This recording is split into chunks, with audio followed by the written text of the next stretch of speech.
AI is coming for your jobs, and in the next few years, nearly everything will become meaningless. We're born into the wrong time period where everybody owns everybody based on debt. That's right, slavery was never fully abolished.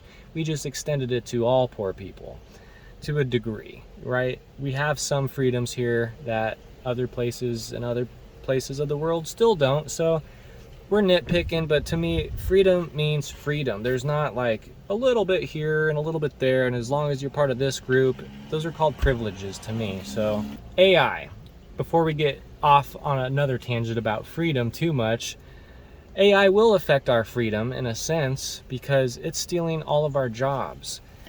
What we're witnessing now, especially recently with Hollywood and a lot of the media, AI is able to create video, it's able to create photos that are fake, it's able to recreate music and reproduce people's voices.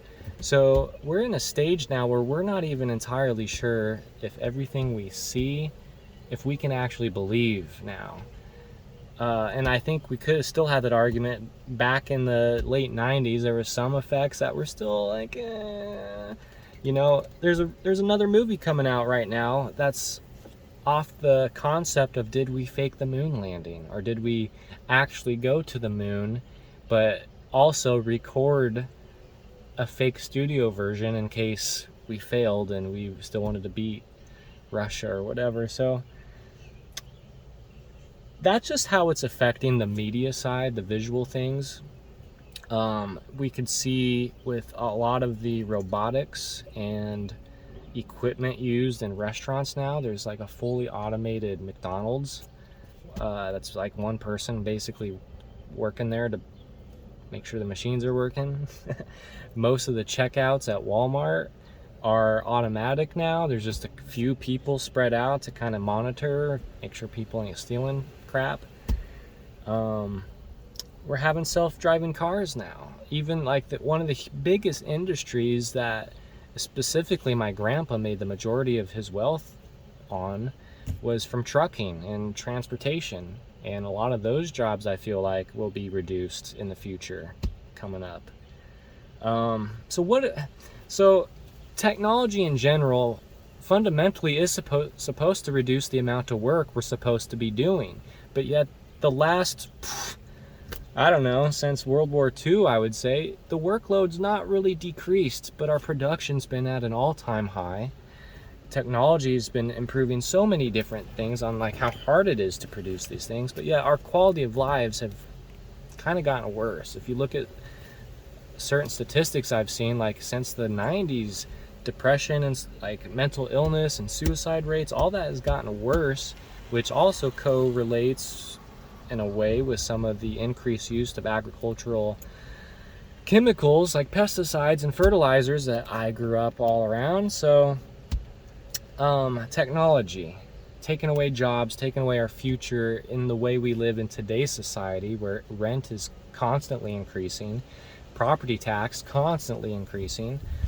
We're cutting out the middlemen, the middle class.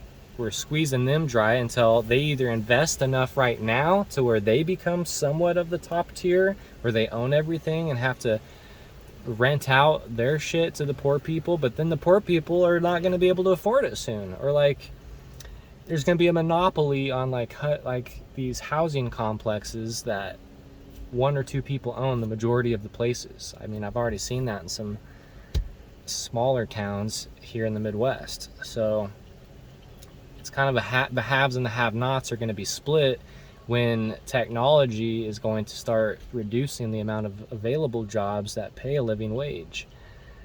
Well, what do you think? I want to know some of your thoughts in the comment section below. Has AI or any form of technology impacted your career yet? Do you think it will in the short-term future? I know Joe Rogan's been really concerned about it. He actually had that guy that had the Neuralink transplant on a show the other day that I watched, and they're talking about how they're training different muscle like transmissions, that even though he's a quadriplegic and can't move his hands, that signal that his brain still thinks, they're training that with the computers to be able to perform different things. So that's going to be huge promise for a lot of people, I would say, and able to perform and maybe operate some robotics so they can function easier. So that there's always like a double-edged sword with technology, because I feel like if we use it for those applications, it's totally a positive, like that's benefiting someone's life. But when we're only using technology for the pursuit of a higher capital gain, when the people aren't really benefiting, like you're just making more money for the company, like that's the thing that sickened me during COVID, is to see how many people struggled and how many small businesses lost their business during those like 4 years after COVID hit. But just seeing like the huge monopolies have an increase, like an all-time increase, like their capital gains just rise every year. But anyway, I'm gonna keep this minute somewhat shorter, so under 10 minutes at least. So I want to know your comments, leave them below. I'll read some of them in the future video. I'll probably revisit this because AI is advancing at an alarming rate. It's fun to watch, not gonna lie. Especially in my older career field. Like that's why it's like my career is fudged. I'll be PG. Like I bought a drone even a few, like, I don't know, 8 years ago now maybe, but I don't even feel like flying it anymore just because AI could probably create something better.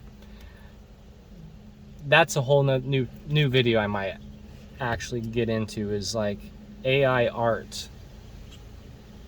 Is art dead because of it? Like nothing feels real anymore. Are you with me? Am I alone on that? Like everything kind of just feels plastic and fake, even though at the same time there's a few AI things that maybe just make me feel insignificant because it's something that can do something way better than I can, way faster, that again, kind of like, what's the point? So anyway, like, subscribe, check out the next video.